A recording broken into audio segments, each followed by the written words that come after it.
Salut, c'est Marco de Top for Phone. Aujourd'hui, vidéo de test du HTC Desire 510, le mobile que vous voyez tout de suite devant vos yeux, l'un des derniers nés du constructeur taïwanais, si ce n'est le dernier d'ailleurs, puisque le HTC Desire 510 vient tout juste d'être commercialisé. Et quand je dis tout juste, c'est à peine, puisqu'il est très difficile encore à obtenir. On est en septembre 2014 lorsque je fais cette vidéo, mais gageons bien sûr que dans les semaines à venir, on arrive à le retrouver de plus en plus facilement dans les boutiques ou ne serait-ce que sur le web. Alors le HTC Desire 510 c'est un mobile qui donc fait partie des derniers nés, si ce n'est comme je l'ai évoqué le dernier né du constructeur taïwanais. C'est un mobile qui par son prix, 199 € c'est le prix de lancement, fait typiquement partie de la catégorie des entrées moyenne gamme. Et pourtant c'est un téléphone qui en propose plus que ce que l'on ne pourrait attendre pour son prix, notamment une connexion 4G. Alors oui c'est un téléphone qui propose des plus, connexion 4G, mais ça n'est pas non plus le téléphone parfait, ultime, comme pourrait l'être par exemple le HTC One M8. Alors on est donc sur un téléphone qui est plutôt type entrée de gamme, moyenne gamme, qui malgré tout possède un certain nombre de points positifs, bon ça vous l'avez bien compris, je me répète, et qui possède un design qui est typiquement celui de la gamme Desire. Alors je le rappelle, chez HTC il y a deux gammes aujourd'hui, il y a les gammes One, notamment constituée du M8, qui est le plus haut de gamme, qui est l'ultra haut de gamme du constructeur, et puis à l'opposé il y a la gamme Desire, qui est plutôt constituée d'entrée, moyenne gamme, voire des mobiles à tendance haut de gamme, mais dont le prix reste relativement attractif, notamment par exemple le 816 que j'avais eu l'occasion de tester récemment, ou encore le 610. Là, on est sur le HTC Desire 510 et on constate forcément qu'on est un petit peu moins haut de gamme, quoi. Il y a un certain nombre de paramètres, notamment esthétiques, qui font que l'on sent effectivement qu'on est sur un positionnement moindre et que l'on est sur un prix moindre. Et notamment au niveau des composants, eh bien, vous allez le voir tout au long de cette vidéo, on le sent, ça se ressent. Effectivement, il y a certaines économies qui ont été faites par rapport aux grands frères qui sont nettement plus chers. Alors, on va faire le petit tour du propriétaire, bien sûr, ça va être la première partie de cette première partie de vidéo. Mais on va aussi parler de la connectivité, on va aussi parler des performances, on va parler notamment de l'image et du son. On va parler dans une deuxième partie de cette vidéo, notamment du système d'exploitation et de l'usage que l'on peut avoir de ce téléphone. Finalement, ce sont les deux grandes parties classiques dans les vidéos de Top for Phone, à savoir le matériel en première partie, puis le logiciel en deuxième partie. Et à la fin de ces deux parties, on aura bien sûr la conclusion, au cours de laquelle on se dira si oui ou non le HTC Desire 510 est une bonne affaire, ou si au contraire, vous l'avez bien compris, il faut plutôt l'ignorer sur un marché qui est fortement saturé, fortement encombré de nouvelles références, car tous les mois, tous les constructeurs sortent de nouveaux produits et on est dans une overdose absolue de téléphones. Alors finalement, Top for Phone est là pour vous aider à choisir le bon mobile par rapport à vos besoins et notamment par rapport à votre portefeuille, ce que vous êtes capable de mettre dans le téléphone, le prix d'achat. Allez, on va faire la première partie de cette première partie, donc à savoir l'esthétique, on va faire le petit tour du propriétaire. À savoir que ce téléphone existe en deux versions couleur. Noire, c'est la version que je vais vous présenter aujourd'hui, et puis il existe aussi en version blanche. Voilà. Alors, sur sa face avant, qu'est-ce que l'on retrouve? On retrouve ici un écran de 4,7 pouces. 4,7 pouces, je le rappelle, c'est notamment la taille d'écran que l'on avait sur le Nexus 4, qui était à la limite quand même d'un haut de gamme en 2013. Donc voilà, c'était la date de sortie du produit. Donc écran de 4,7 pouces sur lequel je reviendrai tout à l'heure lorsque je parlerai de la qualité d'image. Et je vous montrerai d'ailleurs une petite vidéo avec cet écran pour vous donner une idée de ce que ça peut donner. Au-dessus, on retrouve l'écouteur, on retrouve deux capteurs, luminosité de proximité et capteur photo frontal, pas de flash LED comme certains concurrents peuvent le proposer, mais à des prix qui sont généralement plus élevés. Donc on a un capteur frontal qui n'est pas là pour faire la fête, et qui n'est pas à la fête, qui est un 0,3 mégapixels, c'est un VGA. C'est un peu pauvre. En dessous de l'écran, on retrouve un logo HTC très classique, et en dessous du logo, on retrouve le micro. Alors, il revient très fréquemment dans les commentaires, notamment des youtubeurs, par exemple, que justement, ce téléphone a une certaine disproportion au niveau de sa carrosserie, notamment avec une partie basse, nettement plus haute que la partie haute, vous l'aurez bien compris, sur laquelle on retrouve le logo HTC. Alors certains d'entre vous ont tendance à dire oui, mais ça sert pas à grand chose de mettre un logo HTC, ça prend de la place et autres. Sachez que si HTC a mis un logo là, c'est parce qu'il y avait la place, c'est pas dans le sens inverse. Mais oui, ce téléphone effectivement aurait mérité, on le remarque, d'être un petit peu mieux retravaillé au niveau de ses marges, au niveau de ses bordures. Tant sur les bordures du côté, ça passe encore, que effectivement sur les bordures hautes et basses, et surtout basses, on aurait pu souhaiter avoir un tout petit peu plus d'effort de la part du constructeur au niveau de la miniaturisation, au niveau de la compacité du mobile. Mais dans l'absolu, ce téléphone se tient parfaitement en main, et notamment en termes de dimension, je vous le donne tout de suite, comme ça m'évitera de les oublier. On est sur un téléphone qui se tient quand même très bien en main, 13,9 cm de long, 6,9 cm de large, presque 7 d'ailleurs, et 9,99 mm d'épaisseur. Vous le voyez, le constructeur est extrêmement précis. En gros, autant dire que ce téléphone fait 1 cm d'épaisseur. Bon. Et donc pour la prise en main, on est sur quelque chose qui se prend très bien en main, puisqu'on est sur un téléphone qui reste encore parfaitement utilisable à une seule main. Bon, ça nécessite que vous ayez une prise en main un petit peu moins solide, un peu moins ferme, puisque vous allez le prendre comme ça, mais on arrive encore à l'utiliser à un seul pouce. Voilà. Je le rappelle, hein, on est sur les dimensions d'un Nexus 4, que je prends souvent en référence parce que vous le savez, je l'ai eu moi-même en téléphone personnel, et ben oui, donc on est sur un téléphone qui s'exploite parfaitement à une main.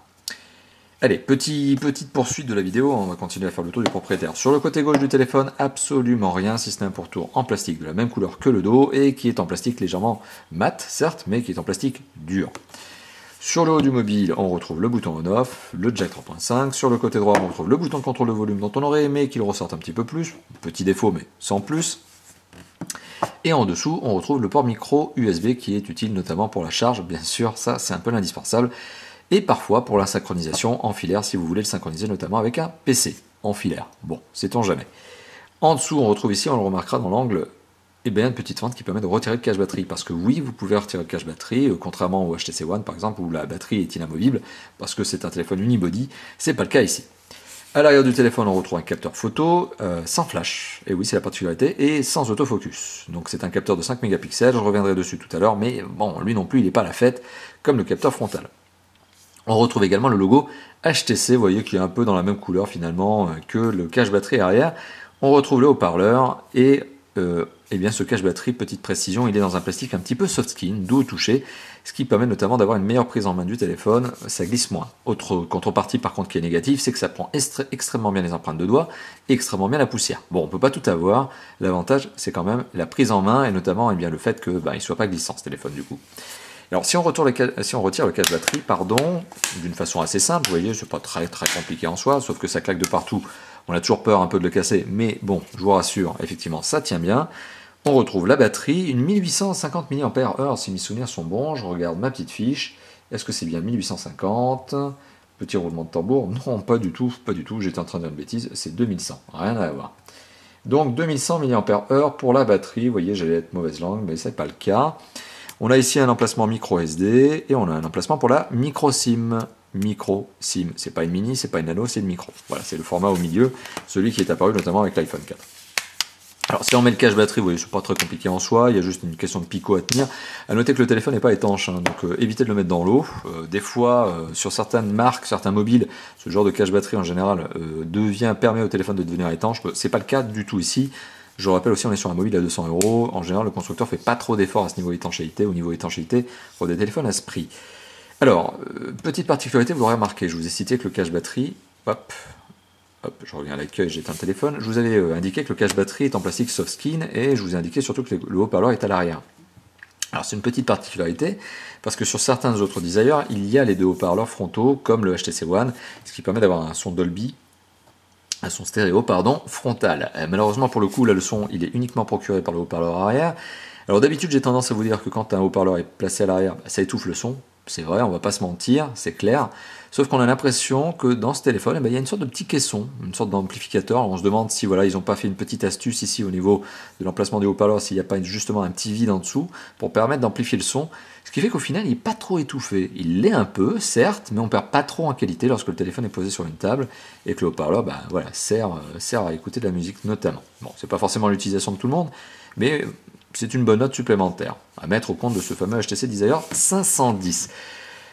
Côté poids, 158 grammes, c'est un peu lourd quand même. Alors ça donne pas trop le sentiment d'avoir une brique dans la main quand même, ça passe, mais c'est un peu lourd. Donc ce qui fait que on va avoir un petit temps d'adaptation au niveau de ce mobile pour se dire au final, on s'en rendra plus compte. Mais voilà, il y aura quelques petites journées peut-être d'adaptation, surtout si vous venez d'un téléphone nettement plus léger, voire même d'un basique qui pèse en général moins de 90 grammes. Voilà, mais c'est pas dramatique en soi. On remarquera qu'il y a une entrée micro primaire seulement, il n'y en a pas deux, hein. En tout cas je ne l'ai pas vu la deuxième, donc ce qui veut dire que le bruit extérieur n'est pas atténué lorsque vous appelez. Donc faites attention lorsque vous êtes en communication, et bien forcément si vous avez beaucoup de vent ou des bagnoles qui passent autour de vous, votre interlocuteur pourrait avoir des difficultés à vous entendre. Voilà, vous allez protéger donc votre haut-parleur, en tout cas le micro de votre main, pour essayer de faire en sorte que votre interlocuteur vous écoute au mieux. C'est toujours comme ça quand il n'y a qu'un seul micro et pas deux, voire même pas trois, sur certains téléphones haut de gamme, tels que le OnePlus One que je vous avais présenté notamment avec 3 micros. Et oui, c'est comme ça, il y en a qui se font le luxe d'avoir 3 micros, il y en a d'autres qui restent sur un micro. Allez, donc vous l'avez compris, il y a quand même pas mal de bons petits points sur ce téléphone, notamment au niveau de l'esthétique, le cache batterie, mais il y a des points aussi qui sont un petit peu a contrario, notamment le haut-parleur. Alors malgré tout, il marche très très bien, et surtout l'entrée micro primaire seule, en tout cas unique. Bon, j'ai pas vu la deuxième, alors peut-être que je me suis planté, si c'est le cas, n'hésitez pas à le mettre dans les commentaires de la vidéo. Alors, qu'est-ce que je peux vous dire d'autre? Flexion de ce téléphone. Alors, le téléphone est relativement, allez, on va dire, relativement rigide. Vous voyez, je suis en train de forcer quand même au niveau du test de flexion. C'est pas une catastrophe en soi, mais on va quand même éviter de le mettre dans une poche arrière de jean quand on s'assoit. On pourrait avoir une mauvaise surprise si on s'assoit un peu brutalement sur une chaise un peu dure. Bon, après, c'est pas non plus une catastrophe. J'ai déjà vu des téléphones qui étaient nettement plus mous que ça au niveau du châssis. Châssis en plastique, carrosserie en plastique, forcément, ça aide pas. Notamment, l'écran, lui, n'est pas un Corning Gorilla ni un Dragon Trail, donc il n'est pas traité anti-rayures, il n'est pas traité anti-casse. Bon, et ben voilà, vous savez justement qu'il faut être relativement précautionneux avec ce téléphone. Alors, au niveau de la dalle, on est quand même sur une dalle qui résiste plutôt bien. Plutôt bien à la pression. Bon, on arrive quand même à impacter l'écran qui est juste derrière, vous le voyez, hein, vous le sentez. Hein, vous sentez que je suis en train d'impacter, vous le voyez, il y a une petite déformation de l'image quand j'appuie fort sur la dalle, mais c'est pas non plus l'utilisation que vous allez en faire au quotidien. C'est-à-dire qu'au quotidien, quand vous tapez vos SMS, vous n'êtes pas en train de bourriner sur l'écran pour voir s'il se plie. Mais bon, ça confirme qu'il faut éviter de laisser tomber des objets durs sur l'écran, enfin lourds sur l'écran, parce que ça va le casser. Hein. La dalle, elle va pas résister, elle tiendra pas. Allez, ça c'était la fin de la première partie, l'esthétique, voilà, donc l'esthétique, la prise en main, le design, tout ça, ça reste quand même assez positif. Le bilan est sur cet aspect-là plutôt positif. Au niveau de l'image et du son, on est sur du très raisonnable, on est sur un téléphone entrée moyenne gamme, 200 €, je le rappelle, enfin 199 prix de lancement pour être précis. Alors c'est clair qu'on n'est pas au niveau d'un HTC One M8. Hein. La Full HD, vous l'oubliez, on est sur un écran de 4,7 pouces, je le rappelle en diagonale, et c'est une résolution FWVGA, donc ça veut dire 854 pixels par 480 pixels, donc c'est un 480p. On est très loin du HD Ready 720p ou même encore du Full HD 1080p, et alors je parle même pas de la 2K, on est très très loin. Malgré tout, l'image reste de qualité tout à fait convenable. Hein, on va juste peut-être lancer une petite vidéo. Alors je vais voir si j'ai... alors j'ai installé une vidéo tout à l'heure, après avoir reformaté le téléphone. Alors d'habitude j'utilise une application qui est VLC. Hein. Mais pour le coup j'ai voulu laisser le téléphone le plus stock possible, plus nature possible. Et est-ce qu'il ne serait pas en train de me faire un petit bug? Ouh là là là là, vous voyez? Alors, petite précision, on n'est pas sur un téléphone qui est un téléphone commercialisé, on n'est pas sur la version commercialisée, là, pour tout dire. Vous voyez, ça c'est typiquement un bug. Alors, je vous rassure, comme je viens d'évoquer, c'est pas un téléphone commercialisé, parce que même pour aller plus loin dans le détail, vous allez le constater, la boîte qui m'a été fournie avec le téléphone est une boîte de proto, c'est une pré-série. C'est un vrai proto de chez Proto, même la boîte elle-même vous le confirme. Donc, comme je vous le disais tout à l'heure, on est en avant-première sur ce téléphone. Et bien forcément, on a un exemplaire qui a ses petits soucis de jeunesse, de pré-série, de prototype.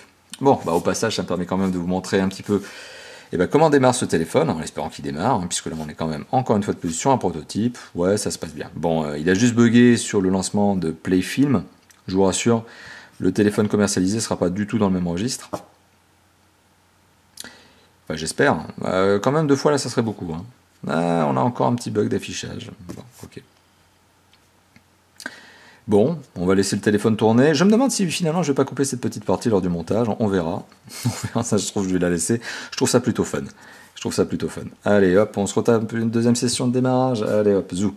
Bon, finalement, la vidéo Playfilm, je vous la montrerai pas maintenant. Je vais peut-être vous montrer une vidéo YouTube. Hein. Grand classique, ça sera mieux. Allez, on va laisser le téléphone redémarrer pour la deuxième fois. Je rappelle, c'est un proto, j'insiste bien sur cette notion-là, pour bien vous faire comprendre qu'on est en avant-première, forcément on a un téléphone qui est encore un proto. Et ce genre de fail, ça peut arriver. C'est pas la première marque qui me permet de tester un proto, et forcément, bah voilà, ça donne des choses un peu particulières. Voilà, allez, on y arrive. On relance le téléphone, on redémarre. Allez, c'est bon. On va lancer une petite vidéo YouTube, hein. Finalement, Playfilm, c'était peut-être pas la bonne chose. Et pour le coup, YouTube, là, normalement, ça marche. Hein. J'ai fait le test encore tout à l'heure. Je vois pas pourquoi ça ne marcherait pas. Allez, une vidéo de GoPro. On y va. Vous savez, vous connaissez mon amour pour la GoPro, surtout que j'en ai une. Allez. En espérant que mon Wi-Fi ne soit pas trop capricieux. Parce qu'il faut quand même avouer que j'ai une connexion en carton. C'est ça, le fait de changer d'opérateur. Le fait d'être dans une zone qui n'est pas terriblement bien desservie. Ça donne des choses plutôt insatisfaisantes au niveau de la connexion Internet. Et bah dites donc, c'est long tout ça. On va y arriver. Ah, voilà quand même.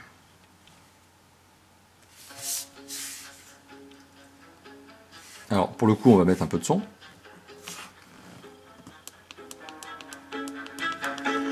Alors, voilà, le son est au max. Le son vient donc du haut-parleur.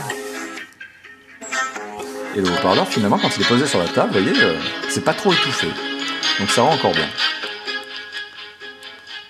Voilà. Donc la vidéo est tout à fait satisfaisante en termes de qualité, vous le voyez. Hein.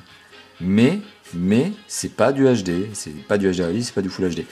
Alors la chance de cet écran, c'est quand même d'avoir une bonne gestion de la lumière et d'une bonne gestion de la couleur. On n'est pas obligé de le mettre à fond en luminosité pour avoir une lumière qui soit satisfaisante, donc un bel écran, une bonne luminosité. Et en termes de couleur, bon bah ça passe très bien, c'est pas trop saturé. On est très très loin de certains concurrents sud-coréens qui ont tendance à en balancer plein au niveau de la couleur. Là on est sur quelque chose qui est plutôt homogène. Certains pourraient dire fade, mais c'est comme ça chez HTC, on fait pas du clinquant au niveau de l'image, on fait quelque chose de plutôt neutre. Et donc bah, l'image reste fidèle à l'image de HTC, quoi. C'est classique. Voilà. Alors au niveau du son, ben, vous l'avez entendu, quelque chose de plutôt acceptable. Surtout au niveau du haut-parleur, je suis même assez bluffé parce que d'habitude, vous le savez, hein, quand les haut-parleurs sont en position arrière, je tacle assez facilement. Et là, bah non, ça rend bien. Donc rien à redire dessus. Au niveau de l'écouteur et du jack 3.5 qui sont situés bien sûr sur le jack 3.5 en haut et l'écouteur en haut de l'écran, bah là non plus rien à redire. Alors l'écouteur, c'est un peu logique aujourd'hui, hein. On est quand même en 2014, avoir un téléphone qui aurait un écouteur pourri, ça serait un peu dommage, et avoir un téléphone qui aurait un jack 3.5 pourri, ça serait aussi un peu dommage. Donc surtout sur un constructeur de renommée comme HTC, ces deux paramètres fonctionnent parfaitement, rien à redire dessus, ne vous inquiétez pas, donc sur le jack 3.5, ne vous inquiétez pas sur l'écouteur. Au niveau des performances, donc il est temps de passer justement aux performances du mobile. Alors Antutu, que va nous dire Antutu? Antutu Benchmark version 5, vous l'aurez remarqué. Alors, la version 5 et la version 4 diffèrent au niveau de l'échelle de référence. Ce qui était en échelle 4 un très très bon score peut aujourd'hui devenir un score assez insatisfaisant en échelle 5, surtout qu'en fait, il ne score pas de la même manière. Donc, on arrive à des scores aujourd'hui en échelle 5 sur des très très hauts de gamme qui dépassent les 40 000 points. Ce qui n'était pas le cas avec l'échelle 4, enfin en tout cas la version 4 de Antutu. 19 751 points. En 2013, 19 000 points, c'était le score d'un très bon moyen de gamme, voire début de haut de gamme. En 2014, bah, le temps passant, les composants devenant de plus en plus performants, voilà, de plus en plus performants, eh bien, on arrive finalement à dire que ce téléphone est plutôt de l'entrée de gamme, moyen de gamme. Donc on est vraiment à la limite de ces deux univers. Mais quoi qu'il en soit, 19 751 points, 19 700 points, c'est largement suffisant pour vous permettre de faire tourner des jeux 3D, surtout sur un téléphone qui a une résolution FWVGA. Donc avec un écran de cette résolution-là, finalement on n'a vraiment aucun problème à faire tourner des gros jeux 3D parce qu'il n'y a pas trop d'éléments à calculer, les textures sont pas trop saturées, enfin pas trop lourdes, donc ça va. Allez. Vous m'avez compris. Alors on est en train de regarder justement les spécifications du mobile, donc 1 Go de RAM, c'est un peu classique, on va dire, sur un téléphone de cette catégorie-là. Pour le processeur, on a un 4 coeurs 1,2 GHz, un Qualcomm Snapdragon 410 pour être précis, dont on voit le modèle d'ailleurs, je crois qu'il apparaît quelque part ici. Oui, on voit que c'est un quad-core, effectivement 32 bits, effectivement, bon ça c'est sûr, on n'est pas sur du 64. Est-ce qu'on a le numéro du modèle? Bon, non, je crois pas, bon, je sais plus. Et surtout, le processeur graphique est un Adreno 306. C'est surtout ça qui permet au téléphone de bien s'en sortir, parce que l'Adreno 306 est loin d'être un mauvais processeur graphique. Voilà, et que vous dire de plus? Que vous dire de plus si ce n'est qu'on peut parfaitement jouer à un jeu 3D, tel que Asphalt 8. Allez, on lance Asphalt 8. Ça sera la contrepartie. Vous l'avez vu tout à l'heure, Playfilm a bugué, mais Playfilm c'est quand même nettement moins gourmand qu'un Asphalt 8 en termes de ressources. Donc soyez assurés que le bug que vous avez vu se produire tout à l'heure 2 fois de suite n'arrivera pas sur la version définitive de ce téléphone, c'est-à-dire hors prototype. Allez, on y va. On va faire donc une petite session. Hop. Alors vous me connaissez, je coupe toujours le son pour éviter d'avoir de la musique qui soit soumise à des droits. C'est un peu embêtant parce que YouTube, hein, bon vous connaissez, j'arrête de vous la faire, mais YouTube aime bien couper les vidéos, aime bien enlever les droits d'auteur, donc les miens forcément, sur les vidéos qui sont sur lesquelles il y a de la musique, hein, voilà, puisque c'est comme ça, c'est YouTube. YouTube est un peu casse-pied sur certains aspects. On ne peut pas leur en vouloir surtout, mais bon là ils sont casse-pieds. Allez, petite session de jeu, on va juste monter un tout petit peu le son peut-être. Là on est à peu près à, voilà, vous l'avez vu, 3/4 de puissance. On va juste laisser le jeu se charger. Bon, Asphalt 8 est toujours désespérément lent sur les téléphones. C'est un gros jeu et donc forcément il est toujours désespérément lent. Temps de chargement hyper long. Voilà. Donc on est au premier niveau de ce jeu. Et je vais essayer de jongler avec les reflets de lumière qu'il pourrait y avoir sur cet écran. Hop, voilà. Donc vous l'avez vu, c'est fluide, c'est très très fluide. Pas de problème au niveau de l'image, pas de saccade. Pas de saccade, on est quand même sur Asphalt 8, l'un des plus gros jeux 3D du Play Store. En attendant notamment le 9, qui devra bien sortir un jour, et Modern Combat 5, qui vient de sortir, toujours édité par les studios Gameloft. Donc vous voyez, c'est fluide, il n'y a pas de ralentissement, l'image ne saccade pas, l'image est plutôt belle. Alors surtout que là, je suis en niveau moyen, donc j'aurais pu mettre en niveau élevé, qualité graphique élevée, ça serait passé de la même manière. Mais voilà, ça marche bien. Bonne qualité graphique et le jeu ne lag pas. Voilà. Donc Asphalt 8, j'aurais aussi pu montrer Modern Combat 4, j'aurais aussi pu montrer d'autres jeux, mais voilà, c'est pour moi une bonne échelle de référence que de se baser sur un jeu comme celui-ci qui est maintenant désormais ultra connu et surtout qui est gratuit. Et oui, vous pouvez le télécharger gratuitement sur Play Store. Alors, particularité, autres scores justement qui sont obtenus avec ce téléphone, Quadrant. Alors Quadrant, il faut le relancer à chaque fois, ça vous connaissez, si vous regardez les vidéos de Top 4 Phone, je vous le dis à chaque fois, Quadrant ne mémorise jamais les scores. Quoi qu'il en soit, pour Quadrant, j'ai obtenu 12 600 points. C'est assez conséquent tout de même pour un téléphone de cette catégorie, j'ai même été plutôt bluffé. Alors pour Epic Citadel, vous connaissez le truc, hein, c'est que c'est une application qui est en fait basée sur un moteur, c'est une démo de moteur graphique, moteur 3D, hein, qui est le Unreal Engine 3 pour mobile, je crois. Et justement, vous avez une application benchmark avec ça. Ça fait benchmark. Et ça permet notamment de savoir quel est le nombre d'images par seconde qui peuvent être affichées par cet écran sur des gros jeu 3D, donc là c'est le cas, en fait c'est une démo, mais c'est quand même, il y a des univers 3D à calculer, il n'y a pas de personnages, mais il y a beaucoup de bâtiments, et avec des textures assez costauds. Voilà. Alors le nombre de FPS, c'est le nombre de frames per second, c'est le nombre d'images par seconde en français, IPS. Alors la moyenne d'images par seconde que j'ai obtenue avec ce téléphone était très satisfaisante puisque j'ai obtenu 53 images par seconde. On le voit ici, hein, on a un petit score qui oscille, il y a 50, 60, il retombe à 50, il remonte à 60. 53 FPS pour un téléphone de cette catégorie-là, c'est vraiment pas mal du tout. C'est pas mal du tout parce que, eh bien, on a un écran donc qui est... enfin, pourquoi? C'est parce que pourquoi? C'est pas mal parce que... pourquoi? Parce que cet écran est donc doté d'une résolution WAVGA. Donc, comme j'ai dit tout à l'heure, ça fait pas trop d'éléments 3D à calculer en même temps. En tout cas, l'écran n'affiche pas beaucoup d'éléments et pas des textures trop lourdes. Il peut pas de toute façon afficher des textures 3D, c'est pas le cas. Et d'un autre côté, il y a un bon processeur graphique et un processeur qui tient le coup, quoi, et qui sont totalement satisfaisants pour ce genre de téléphone. Voilà.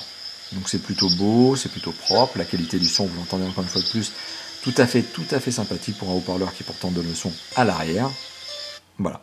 Alors certes, on n'a pas le boom sound, donc les deux haut-parleurs frontaux de HTC, hein, qui sont donc présents sur d'autres Desire, mais bon, ça rend bien. Franchement, ça rend bien et vous le voyez vous-même, vous l'entendez vous-même. Alors pour la mémoire de stockage, qui va quand même aussi de pair avec la RAM, le processeur, le CPU, le GPU, donc, la mémoire de stockage est revendiquée comme étant une mémoire de stockage de 8 Go par le constructeur. Ok, 8 Go, c'est bien, dans la réalité, c'est pas le cas, puisque lorsque vous allez allumer votre téléphone pour la première fois, les 8 Go, ils vont fondre et mystérieusement disparaître. Vous connaissez le trick, en fait c'est que les constructeurs vous vendent un téléphone en vous disant que c'est un 8 Go, un 16 Go, etc.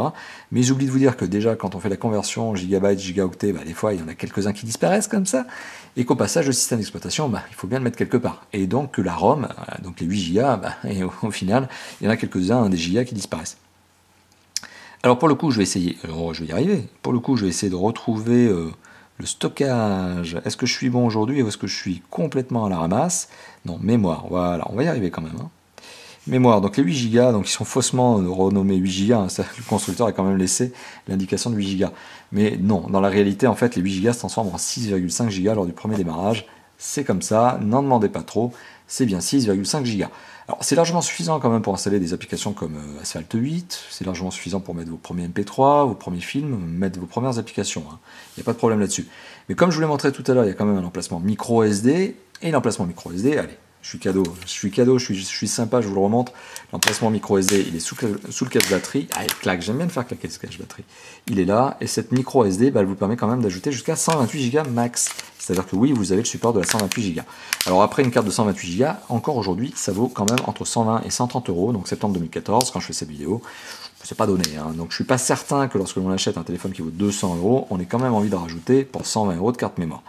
Par contre, une carte 64 Go, ça devient nettement plus accessible, et une carte de 32 Go, par exemple, ça vaut une vingtaine d'euros aujourd'hui.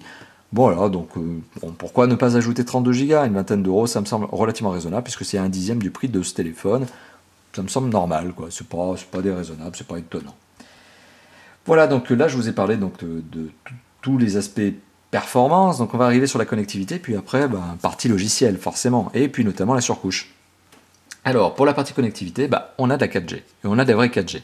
C'est de la vraie bonne 4G, alors c'est pas la meilleure des 4G qui existent, c'est la 4G LTE normale, tout à fait logique, celle qui est notamment utilisée donc sur le réseau français. Donc vous avez de la 4G, la vraie 4G valable sur le réseau français, sans contrepartie, c'est pas un téléphone chinois où il y a une fréquence qui manque et autres, il n'y a pas de blague de ce type-là, on est chez HTC, on n'est pas chez une vague marque obscure chinoise qui a très peu de notoriété, non, là on est sur du lourd.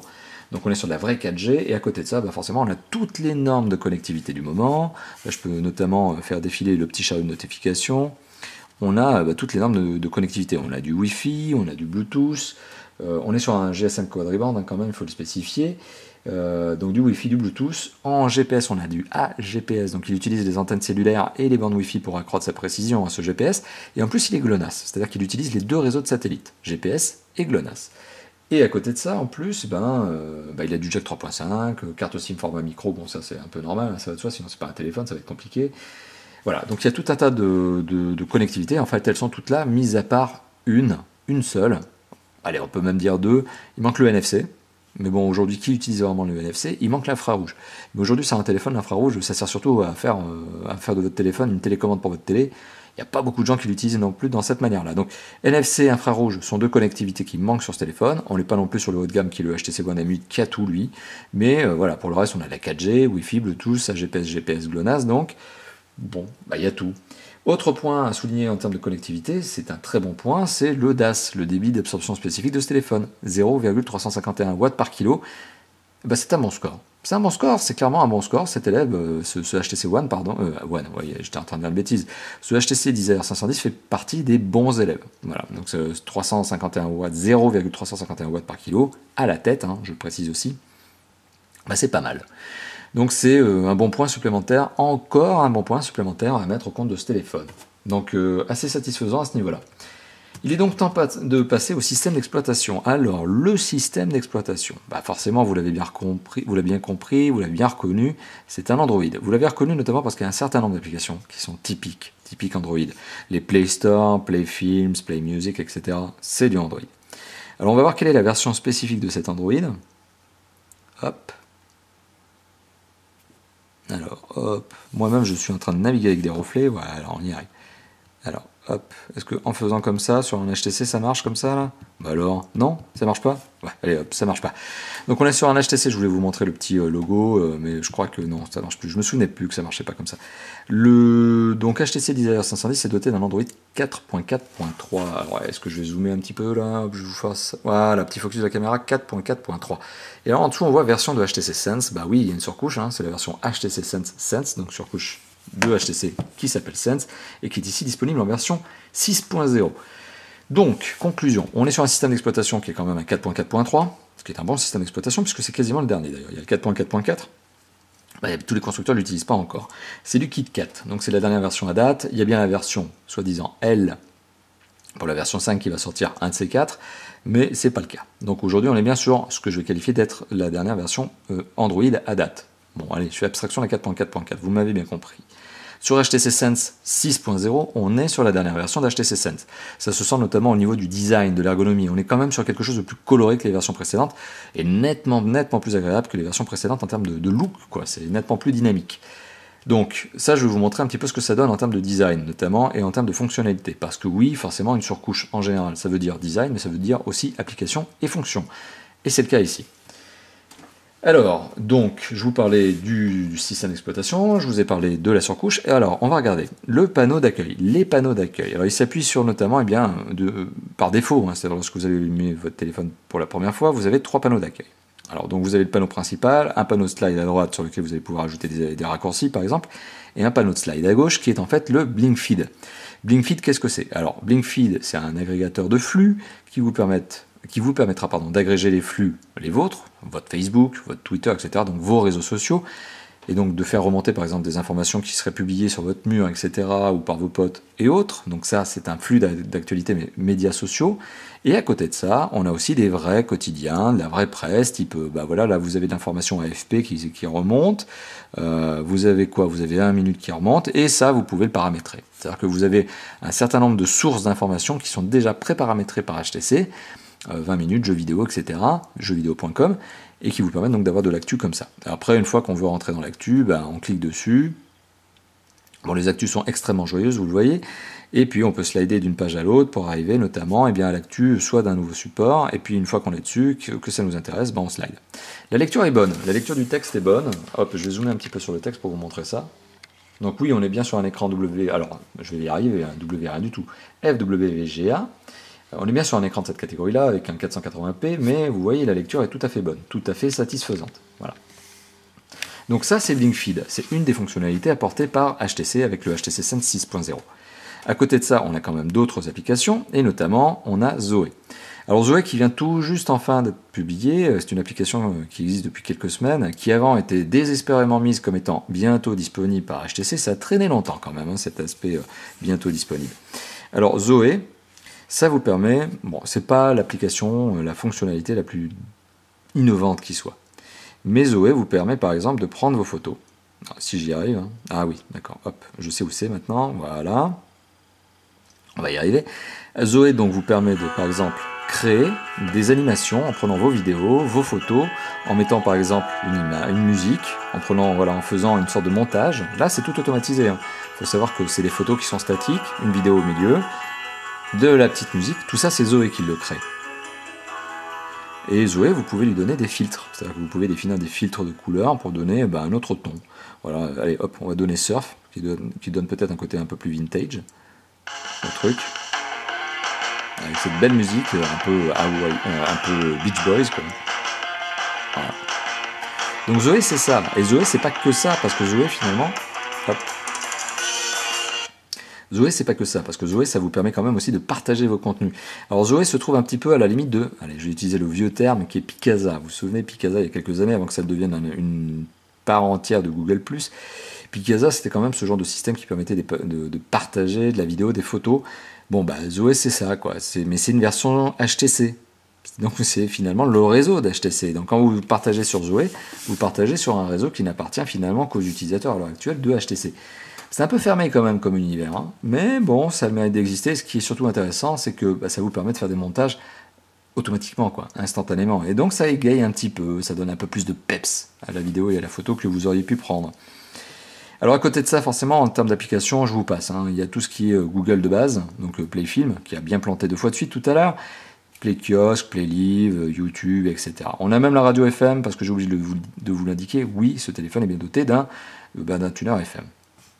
Voilà. Bon. Donc on a toutes les fonctionnalités de base apportées par Google. Donc sur son Android. On a aussi quelques applications qui sont ajoutées, qui ne sont pas spécifiquement Google, mais qui sont ajoutées de base sur des systèmes d'exploitation Android qui le font bien. Il y a du Facebook notamment et du Twitter. Bon, aujourd'hui, voilà, c'est un peu devenu classique d'avoir son petit compte Facebook. À côté de ça, HTC a rajouté des choses. Alors, je vous ai parlé de Zoé, qui est spécifiquement une fonctionnalité développée par HTC. Je vous ai parlé notamment de Blink Feed, et là je vais vous parler du mode voiture, qui vous permet notamment de passer sur un affichage beaucoup plus simple de votre téléphone avec des grosses cases. Et lorsque vous êtes en voiture, bingo, vous déclenchez la navigation, bingo, vous déclenchez l'appel, bingo, vous déclenchez la musique, etc. Donc c'est des grosses cases, très faciles à utiliser. Ça c'est pas mal lorsque vous avez le téléphone collé sur votre pare-brise avec un support spécifique, d'ailleurs vous pouvez en acheter chez HTC, il y en a qui existent. Et voilà, ça vous simplifie un petit peu la navigation au volant, sachant que vous n'avez pas le droit, je vous le rappelle, d'utiliser votre téléphone quand vous conduisez. Il faut s'arrêter pour utiliser son téléphone. Voilà. Après, à bon entendeur. Alors, pour continuer notamment dans les fonctionnalités qui ont été apportées par HTC. Alors, outil HTC, hein, c'est du blabla. Il y a quoi d'autre? Qu'est-ce qu'il peut y avoir d'autre? Histoire de ne pas oublier, de vous montrer des petits trucs intéressants. HTC Dot View. Bah oui, vous pouvez mettre la coque, enfin l'étui Dot View. Dot View, c'est ce fameux étui qui est percé sur la face avant et qui vous permet en fait d'avoir des affichages un petit peu plus animés. Par exemple, vous pouvez voir un petit oiseau qui servira de notification Twitter. Voilà, c'est Dot View. Bon, ça mériterait peut-être qu'un jour je vous fasse une vidéo de test de Dot View. Power to give, HTC Power to Give. C'est une fonctionnalité sympa, cadeau, pas très écolo à la base. En fait, votre téléphone, vous allez donner la capacité de calcul à des organismes qui en ont besoin. C'est-à-dire que si tous les utilisateurs dans le monde, par exemple, font du partage de ressources, eh bien, ça veut dire que des méga structures vont pouvoir utiliser la puissance de calcul agrégée de tous les téléphones, de tous les ordinateurs, pour aller plus vite sur certains calculs, et notamment il y a tout un tas d'organismes qui ont besoin de puissance de calcul pour modéliser je ne sais quoi. Et bien avec Power to Give, HTC Power to Give, vous participez à cette vague d'engouement, de progression de l'humanité, sachant que pour le coup forcément votre téléphone est allumé, donc ça fait progresser l'humanité sur le plan du calcul, sur le plan de l'intelligence, mais ça dégrade un peu la planète parce que votre téléphone, vous allez devoir le recharger. Bon, c'est comme ça, mais je trouve pas ça très écolo. Après, c'est vrai que vous contribuez à un organisme public, associatif, qui aurait peut-être besoin de la puissance de calcul d'un certain nombre de téléphones, d'ordinateurs. Voilà, si tout le monde s'y met, ça évite peut-être d'acheter quelques supercalculateurs pour des organismes qui n'en ont pas forcément les sous. Alors, qu'est-ce qu'il y a d'autre à vous montrer? Je vais regarder dans les dossiers, donc voilà, on est dans les applications de base Google. Ici, effectivement, HTC a rajouté Polaris Office 5. Alors, c'est pas codé par HTC, hein, c'est pas une application spécifique HTC, mais c'est un player, éditeur notamment de documents type Word, Excel et PDF aussi, PowerPoint, etc. Bon, c'est pas spécifique HTC, mais ça le mérite d'être installé en natif. HTC a aussi installé une application en natif qui s'appelle Mode Enfant. Alors, ça s'appelle Mode Enfant, mais en fait derrière c'est une application qui s'appelle Zoodles. Je vous l'avais déjà présenté sur d'autres tests de téléphone HTC, je ne vais pas m'étendre dessus, ça vous permet juste de créer un mode enfant, un univers spécifique cadenassé, hein, dans le sens où votre enfant ne peut pas sortir de cet univers à moins d'avoir votre mot de passe, un mot de passe généralement à 4 chiffres, comme un code PIN, et ça permet justement ça vous permettra de donner votre téléphone à un enfant. Et on sait par exemple que votre petit cousin, votre nièce, votre fils, votre neveu, etc. ont parfois envie de vous piquer votre téléphone pour jouer avec. Mais des fois vous avez des contenus qui peuvent ne pas être partagés, sur lesquels vous ne voulez pas justement qu'aillent des enfants. Des jeux violents, des vidéos YouTube un petit peu agressives, etc. Voilà, donc avec ce genre d'application, vous cadenassez l'univers, vous pouvez effectivement déclencher le mode enfant, le donner à un enfant, vous êtes sûr qu'il ne sortira pas de cette application et que le contenu de l'application, il est verrouillé comme étant propre. Voilà, il n'y a pas de risque dessus, mis à part si vous-même vous vous amusez à autoriser des choses qui ne sont pas, on va dire, sympathiques pour un enfant. Bon, après c'est vous qui voyez, mais faites gaffe. Le mode enfant, en tout cas, il a le mérite d'être là. Mais il n'est pas créé par HTC, c'est une application qui s'appelle Zoodles. Donc bon, cool, ok, mais vous auriez pu la télécharger vous-même, ou vous auriez pu l'avoir vous-même. Peut-être par contre qu'elle est payante, donc du coup, je me souviens plus, mais du coup vous faites peut-être quelques économies. Alors, gestionnaire de fichiers, c'est pas non plus l'application la plus transcendante qui soit, surtout que normalement c'est de base sur un Android, mais ça vous permet de naviguer dans la mémoire de votre téléphone. Bon, ok. C'est cool, donc vous voyez le contenu, etc. Ok, c'est cool. Qu'est-ce qu'il y a d'autre? Bon, les 5 dernières applications, c'est des applications que j'ai installées moi-même. Vous l'avez remarqué, hein, le panneau de menu, là, le menu paramètres, pardon. Donc le menu, pardon, pas paramètres, mais le menu, il est en scroll vertical, scroll infini vertical. Alors que sur les Android, normalement, il est en scroll latéral. Bon, ça fait partie de l'ergonomie qui a été retravaillée par HTC. Alors, qu'est-ce que j'aurais pu oublier? Si, vous montrez l'agenda, sauf que bon, c'est un agenda, donc il n'est pas spécialement nouveau, quoi. Mais bon, c'est un agenda qui est sympa, quoi. Et vous pouvez aller sur une date, mettre un événement, voilà. Donc tapez un nom d'événement, blablabla, etc. Et ça vous fera donc une information. Je vous montre ça parce que vous êtes souvent, vous êtes nombreux youtubeurs à me demander d'aller un petit peu plus loin dans les fonctionnalités du téléphone et à vous montrer un petit peu comment ça fonctionne. Le contact, c'est pareil, c'est un truc très classique sur un Google, sur un Android, pardon, et c'est très classique sur un HTC. Voilà, donc vous avez une fiche contact, vous pouvez l'éditer, rajouter de l'adresse email, etc. quoi. Donc, c'est du très classique. Finalement, vous me demandez de m'étendre, mais pour le coup, il n'y a pas grand-chose à dire. Le paramètre, le paramètre, oui, il a été retravaillé un petit peu, mais bon, plus dans la présentation qu'autre chose, et plus dans le nommage qu'autre chose. Mais finalement, il n'y a pas grand-chose à dire, si ce n'est que vous avez à un moment donné une petite... Ah non, pardon, j'allais dire une bêtise. Vous avez à un moment donné un paramètre qui est un paramètre de gestion, notamment de... je vais y arriver, de HTC.view, mais bon, c'est une application à part entière qui est ici. Qu'est-ce que je pourrais vous dire d'autre? Je regarde. Bon, non, il n'y a pas grand-chose à dire. Hein. Voilà, j'ai fait le tour des quelques nouveautés spécifiques HTC Sense. Voilà, donc c'est un système d'exploitation qui clairement n'est pas l'un des plus complets. Alors je ne parle pas d'Android en tant que tel, je parle de la surcouche. C'est une surcouche graphique fonctionnelle et applicative qui n'est pas la plus complète qui soit. Soyons francs, dans les surcouches les plus complètes qui soient, il y a quand même Samsung qui est la première. À mon avis, c'est d'ailleurs la plus complète, mais c'est aussi la plus gourmande, et c'est voire même celle qui en propose trop. Parce que ça commence à devenir un Android un petit peu difficile à saisir et qui n'est pas super intuitif, parce qu'il y en a beaucoup. Après, il y a aussi du LG qui propose des très belles surcouches, mais qui sont aussi très bien fournies.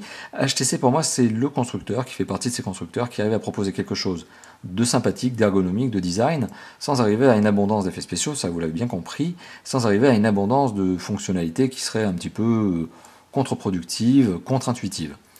Donc on est sur un bon parti pris, un bon milieu, un juste milieu entre complexité, et donc simplicité au final, et ergonomie et manque de design. C'est-à-dire qu'on a du design, pas trop, mais c'est propre, c'est beau. On a des fonctionnalités, pas trop, et ça reste simple à utiliser. Donc voilà, c'est un peu la surcouche sympa, pas trop gourmande. Et pas trop gourmande, ce qui fait que le téléphone, forcément, il tourne mieux, parce que les performances ne sont pas liées à une surcouche qui serait gourmande et qui servirait juste à faire du design.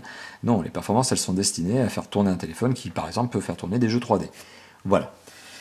Donc j'ai fait le point sur le système d'exploitation et de la surcouche, donc il est temps de parler de l'usage et de vous montrer un petit peu cet appareil photo. L'appareil photo qui a été un petit peu retravaillé par HTC, ou en tout cas de l'application. Et heureusement, parce que le capteur photo de 5 mégapixels à la base, il est quand même bien pauvre. Il est bien pauvre et il est tellement pauvre que ça en ferait presque quelque chose de cheap. Mais heureusement, alors petit coucou à la caméra, là on vient de voir ma tête, mais heureusement, je vais y arriver, alors hop, on y arrive, non zut, là c'est une photo de face. Alors là, du coup, maintenant, je suis bien embêté, parce que je ne sais plus comment on retourne la caméra. Voilà. Ah, voilà, quand même, je vais y arriver. Voilà. Donc, hop, on va sortir de cette fonctionnalité-là. Tac. Donc, l'appareil photo de 5 mégapixels. Tac. Donc, la photo, bon, vous voyez, vous appuyez sur le curseur pour faire la photo. Il n'y a pas d'autofocus, il n'y a pas de flash LED. Déjà, ça part mal. Mais heureusement, il y a la version logicielle, le logiciel en lui-même qui permet de retraiter l'image, surtout que lorsque vous appuyez sur une rafale, lorsque vous faites une rafale, donc vous appuyez longtemps, après, le téléphone va vous proposer de garder de l'image que vous jugez comme étant la meilleure.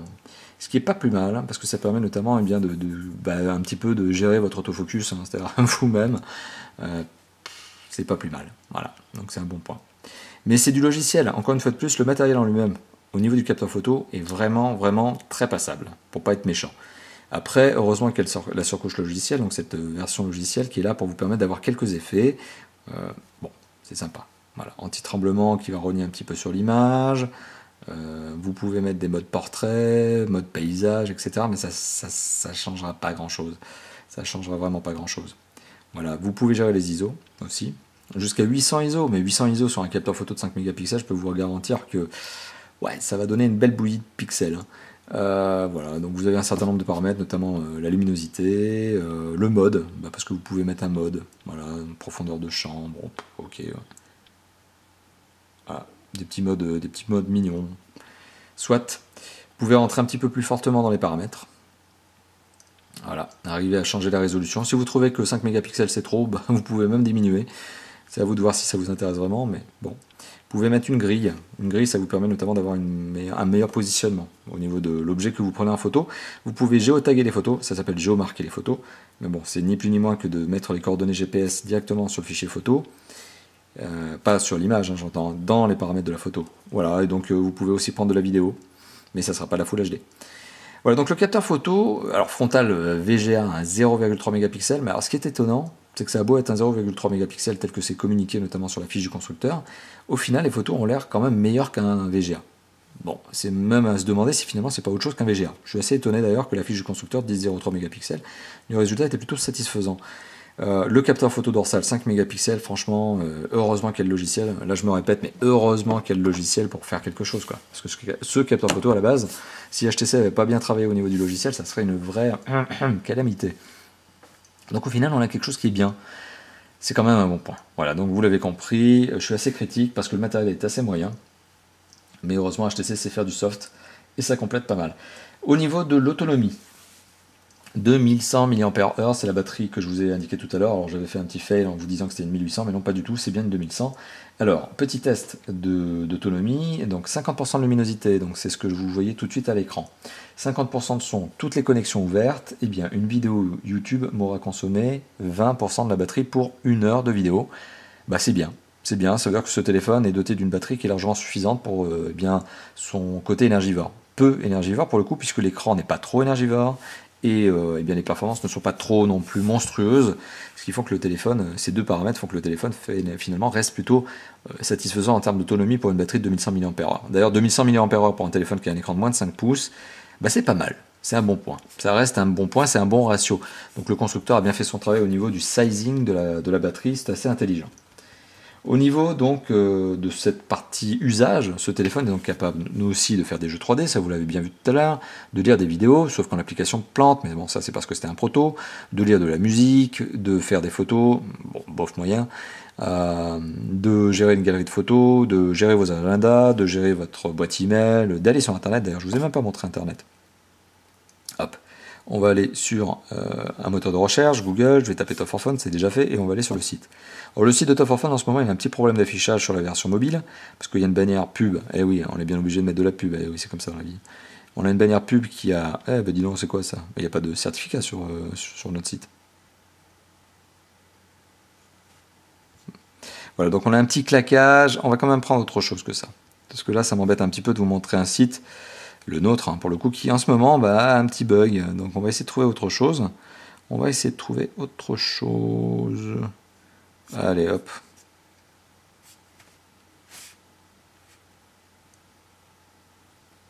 Sans tomber dans la version d'un site mobile. Mais pour le coup, je crois bien qu'en fait je suis parti pour. Donc l'équipe, allez on y va.